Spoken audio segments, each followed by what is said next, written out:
Assalamualaikum warahmatullahi wabarakatuh. Waalaikumsalam warahmatullahi wabarakatuh. Perkenalkan, kami dari kelompok teori bioverisme. Di sini saya dan teman-teman akan simulasi pembelajaran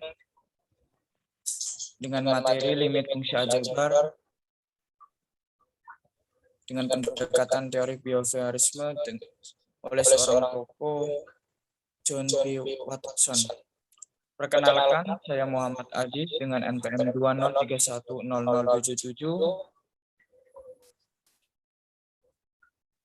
Teman saya Ridwan Cahyo Widodo dengan NPM 203100065. Dan salah satu teman saya lagi yaitu Dia Ayu Pratiwi dengan NPM 203100055. Assalamualaikum warahmatullahi wabarakatuh, anak-anak. Waalaikumsalam warahmatullahi wabarakatuh. Waalaikumsalam warahmatullahi wabarakatuh, Pak. Sebelum mengawali kegiatan pembelajaran pada pagi hari ini, alangkah baiknya kita berdoa terlebih dahulu. Berdoa dimulai.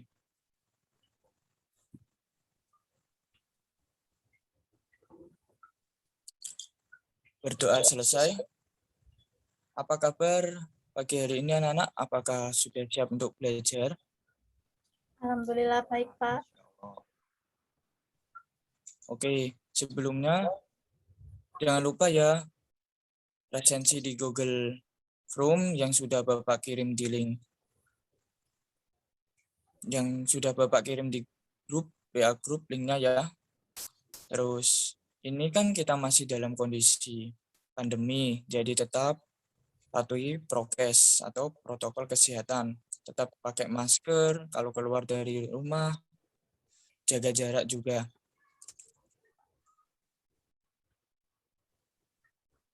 Nah, pada pertemuan kali ini kita akan mempelajari tentang limit fungsi aljabar. Dalam limit fungsi aljabar ini ada standar kompetensi yang harus dicapai, yaitu menggunakan konsep limit fungsi dan turunan fungsi dalam pemecahan masalah, di mana kompetensi dasarnya menjelaskan limit fungsi aljabar secara intuitif. Yang kedua, menyelesaikan masalah yang berkaitan dengan limit fungsi aljabar, sedangkan indikatornya menghitung limit fungsi aljabar sederhana di suatu titik, menggunakan konsep limit untuk menyelesaikan masalah yang berkaitan dengan limit fungsi aljabar.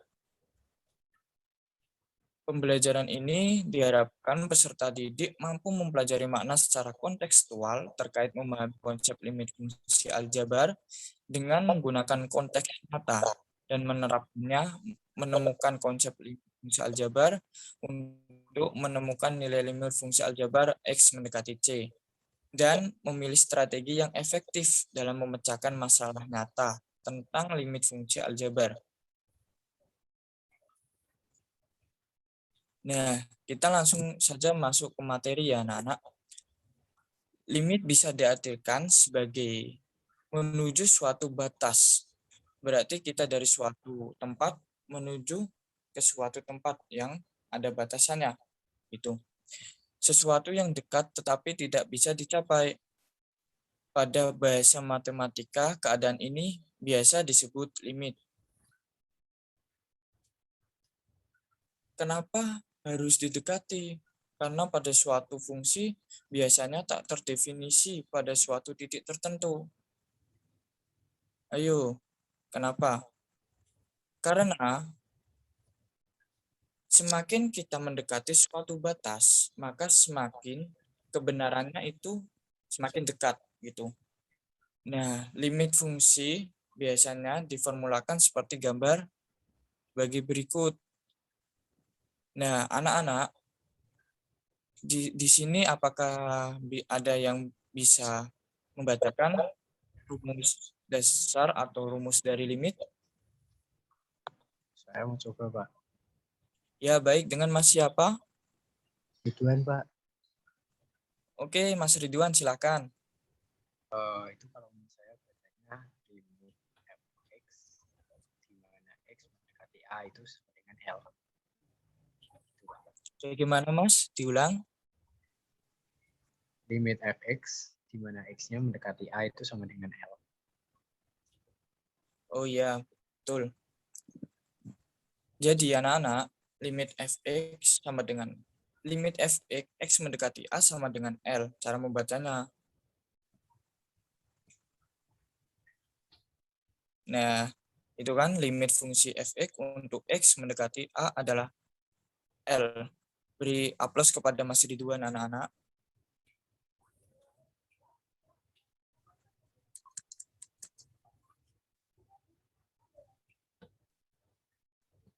Oke, kalian tahu nggak kenapa kita harus mempelajari limit? Karena limit tuh memiliki fungsi dalam kehidupan kita sehari-hari. Ayo, di sini ada yang sudah membaca LKS? Bapak izin bertanya, anak-anak di sini apakah ada yang tahu fungsi limit di kehidupan sehari-hari? Coba berikan satu contoh.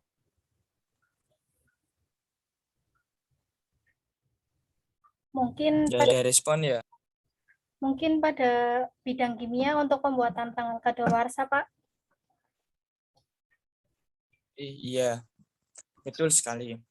Dalam kimia juga digunakan. Semisal kita kan pernah membeli suatu makanan gitu.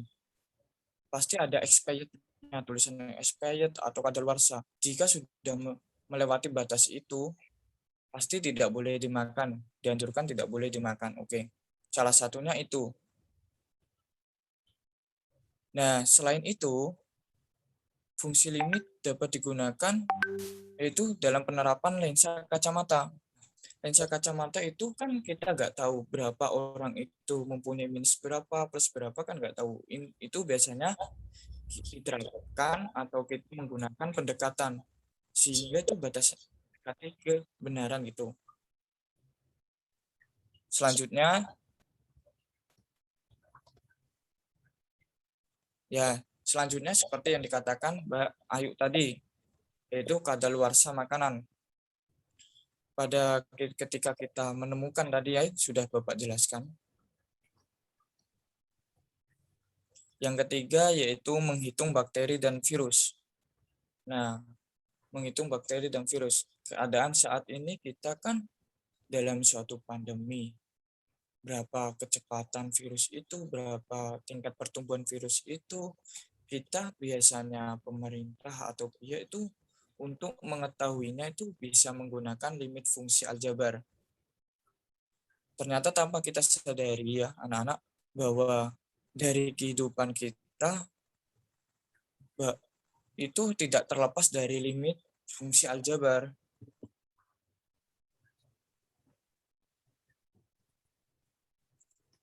Setelah kita mengetahui fungsi limit aljabar, pasti kita harus mengetahui juga sifat-sifat limitnya.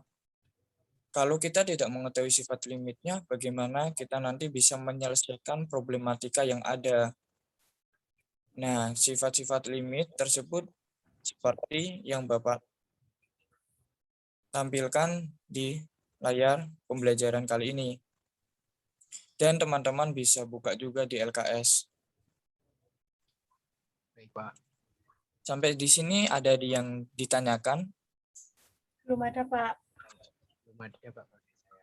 Oke, kita lanjut ke contoh soal limit ya, supaya anak-anak semua bisa menerapkannya. Nah, ada sebuah mobil bergerak dengan kecepatan sesaat yang dirumuskan dengan VT sama dengan T kuadrat min T, dengan VT dalam meter dan T dalam detik. Jika T mendekati 5, maka kecepatan mobil tersebut adalah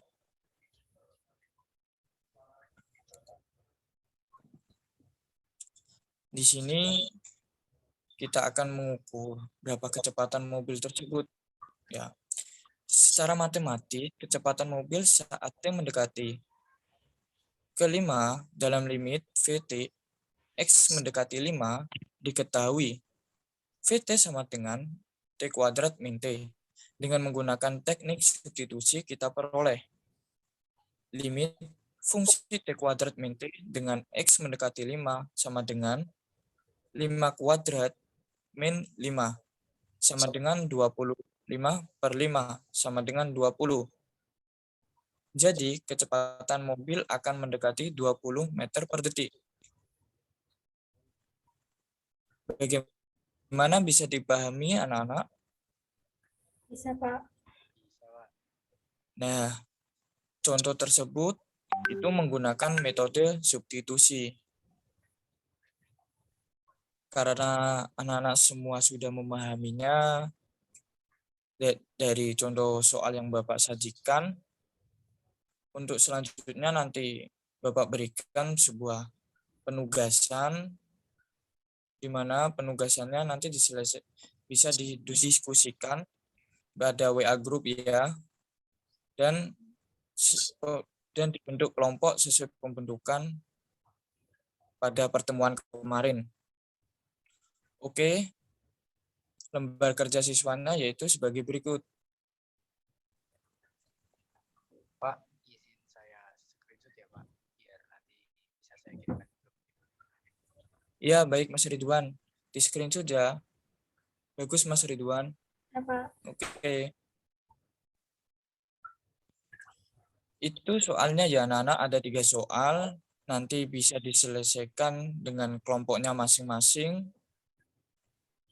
Didiskusikan di WA group ya. Apa nanti ada kesulitan di mana, nanti juga Bapak bimbing. Oke. Izin bertanya Pak, Gimana Mas? untuk waktunya kira-kira berapa Pak? Apakah pertemuan besok presentasi atau hari ini langsung dikasih waktu? Untuk penugasannya ini diselesaikan pada hari ini ya. Nanti ada penugasan tersendiri untuk pertemuan selanjutnya. Ini Jadi- Bapak kasih waktu. Gimana Mas? Berarti ini dikasih waktu berapa Pak? Ini kan karena ada 3 soal. Setiap soalnya diberikan waktu 10 menit. Jadi dalam pengerjaannya Bapak kasih waktu 30 menit. Cukup kan? Pak, insyaallah. Oke, baik. Silakan dikerjakan ya, didiskusikan di WA group. Jika nanti sudah selesai, bisa dikirim langsung ke pengumpulan, tempat pengumpulan, yaitu Mas. Nanti linknya Bapak kirim di WA group ya untuk tempat pengumpulannya. Baik, Pak. Baik, silakan dikerjakan. Ini biar nanti nggak soalnya nggak hilang atau nggak mana kelupaan atau yang daripada kita masuk lagi ke ruang pembelajaran ini, mending tidak usah dikeluarkan ya, nggak usah keluar, tetap dalam tempat pembelajaran kali ini. Oke, silakan dikerjakan. Semangat ya. Bisa menggunakan bisa menggunakan HP kalian, terus bisa menggunakan LKS.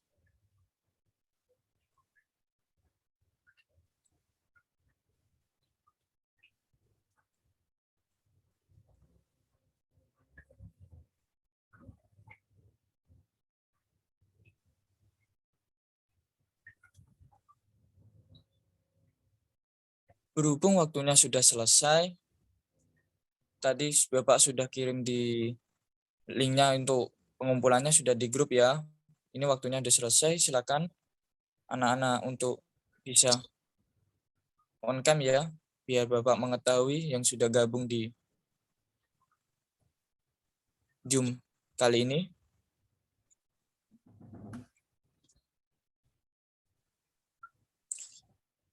Dari salah satu kelompok, apakah ada yang mau mempresentasikan jawabannya?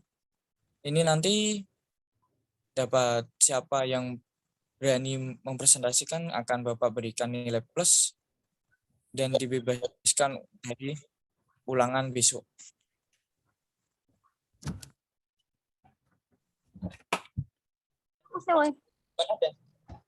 Gimana, ada yang mau mempresentasikan? Saya Pak mau mencoba nomor 1. Oke, baik, silakan. Baik, nomor 1 kan soalnya lim x kuadrat min 9 dibagi x min 3, di mana x-nya itu mendekati 3. Lah untuk jawabannya itu, Jadi kita jabarkan yang X kuadrat min 9 itu kita jabarkan menjadi X min 3. Ridwan Sewi. Karena Mbak Ayu terkendala sinyal ya, apakah dari kelompok lain untuk mencoba menjawab? Kelompok saya mau Pak untuk nomor 1. Oh baik, silakan. Oke Pak, untuk nomor 1 kelompok kami menggunakan metode pemfaktoran Pak. Jadi untuk nomor 1 limit X kuadrat min 9 per X min 3, di mana X-nya mendekati 3, itu kita faktorkan dulu yang atas, X kuadrat min 9 menjadi X min 3 dan X plus 3. Kemudian yang bagian atas kita sederhanakan, kita coret yang sama, sehingga menghasilkan limit X plus 3, di mana X-nya mendekati 3. Kemudian kita memakai cara substitusi, didapat bahwa 3 tambah 3 sama dengan 4. Gitu Pak. Baik. Berarti itu menggunakan metode pemfaktoran ya, Mas? Ya Pak. Kenapa kok nggak menggunakan metode yang lain, harus pemfaktoran gitu? Tadi kan saya Dilanjut, Mas. ya. Tadi kan Bapak tanya kenapa saya memakai pemfaktoran, nggak memakai cara Bapak tadi yang substitusi. Nah, sebelumnya itu saya sempat baca LKS Pak, yang panduannya dari Bapak itu kelompok saya itu mendapatkan bahwa jika menghasilkan bentuk tak tentu, jadi ada bermacam-macam Pak. Tadi saya nggak hafal. Gitu. Kalau menghasilkan bentuk tak tentu, maka memakai cara yang lain. Nah, kemudian kelompok kami menggunakan cara pemfaktoran dan mendapatkan hasil. Gitu Pak. Baik, terima kasih. Ya, jawaban dari Mas perwakilan dari kelompok 1 yaitu Mas Ridwan itu benar sekali bahwa kita bisa menggunakan pemfaktoran. Selanjutnya nomor 2. Ya insya Allah Pak, saya coba. Oke, untuk nomor 2 kita menggunakan coba perkalian faktor sekawan ya Pak. Jadi kita memakai faktor sekawannya itu kan untuk di soal diketahui bahwa limit 4 min X per X min akar 6 X min 8, di mana X-nya mendekati 4. Nah, kelompok saya menggunakan faktor sekawan. Nah, faktor sekawannya itu yaitu di soal diketahui bahwa X min akar 6 X min 8. Sedangkan faktor sekawannya yaitu X plus akar 6 X min 8. Kemudian kita kalikan dan menghasilkan jawabannya adalah min 4 Pak. Berarti itu pakai itu ya, sekawan ya? Iya Pak. Baik. Itu benar sih dari Mas Ridwan. Tadi kan ada 3 soal nih, baru 2 soal. Mau dicoba lagi nih dari kelompok 1. Wah, auto tidak mengikuti ulangan besok ini. Ada yang mau mencoba? Untuk nomor 3 itu Pak, belum di belum di slide-nya belum dilanjutkan itu. Ya, silakan. Mau mencoba. Oke. Nah, saya coba ya Pak untuk nomor 3, yaitu angka pertumbuhan penduduk setiap tahun dirumuskan dengan PT, di mana rumusnya adalah akar setengah T kuadrat min 3T plus 5, yaitu dengan PT-nya dalam bentuk persen dan T-nya dalam bentuk tahun. Dan pertumbuhan penduduk mendekati tahun kelima adalah T sama dengan 5. Nah, itu berapa persen? Kita menggunakan cara substitusi Pak. Jadi seperti contoh Bapak tadi, kita langsung masukkan karena T-nya mendekati tahun kelima, jadi kita substitusi ke limitnya, menghasilkan jawaban akar 2,5%. Gitu Pak. Ya.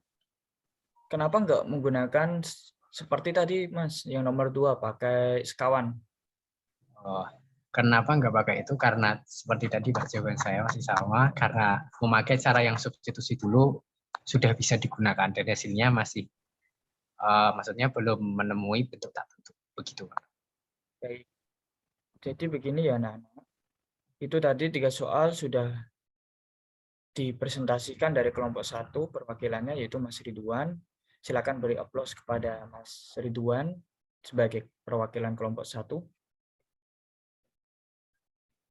Dari ketiga soal tadi, ada yang berusaha mencoba untuk membuat kesimpulan mengenai pembelajaran kali ini.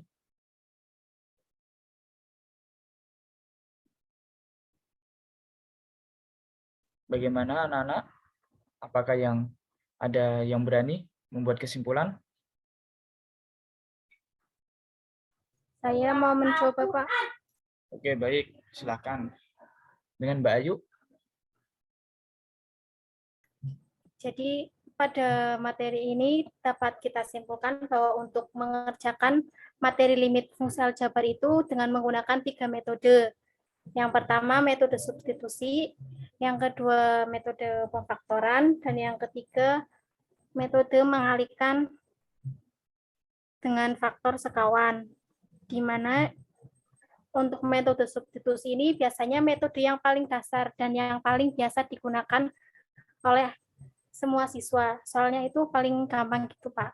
Nah, untuk metode pemfaktoran itu biasanya kalau kita menggunakan metode substitusi itu tidak ketemu, berarti kita bisa jadi menggunakan faktoran. Dan yang ketiga untuk metode perkalian sekawan itu untuk dipakai kalau hasil uji substitusi menghasilkan bentuk tak tentu, dan khusus untuk soal ini biasanya yang berbentuk akar. Begitu, Pak. Terima kasih. Baik, terima kasih untuk Mbak Ayu. Apakah ada dari kelompok lain untuk mencoba membuat kesimpulan materi? Sama Pak seperti Mbak Ayu tadi. Baik. Jadi sekarang Bapak tegaskan ya, bahwa dalam pengerjaan limit fungsi aljabar, itu kita bisa menggunakan berbagai cara. Yaitu dari 3 soal tadi kita mengetahui bahwa pengerjaannya itu ada 3 cara. Yaitu dengan metode substitusi. Biasanya metode substitusi itu apabila hasilnya tak tentu atau 0/0. Jika hasilnya 0/0, anak-anak semua bisa menggunakan metode pemfaktoran dan menggunakan metode pengalihan dengan faktor sekawan. Selain itu ada metode lain. Di sini ada yang tahu apa enggak? Ayo anak-anak, apakah ada yang tahu? Belum tahu, Pak. Baik. Berhubung waktu sudah mau selesai juga, Bapak akhiri pembelajaran kali ini ya. Dan Bapak juga sebelum menutup ini, Bapak izin share screen terakhir mengenai nanti latihan soalnya. Coba dikerjakan. Nanti anak-anak semua bisa menemukan metode yang terbaru. Dalam untuk mencari metode tersebut, bisa menggunakan HP kalian, cari sumber-sumber referensi yang ada. Bapak ingatkan lagi ya, jangan lupa presensi, kehadiran. Selain itu, tetap patuhi prokes. Baik. Ini soalnya boleh di-screenshot dari salah satu teman. Baik Pak, izin screenshot ya Pak ya. Sudah ya Mas? Sampun Pak. Baik, karena pertemuan kali ini sudah cukup, jangan lupa semua materi dipelajari, besok kita ulangan. Tetap semangat ya. Wassalamualaikum warahmatullahi wabarakatuh.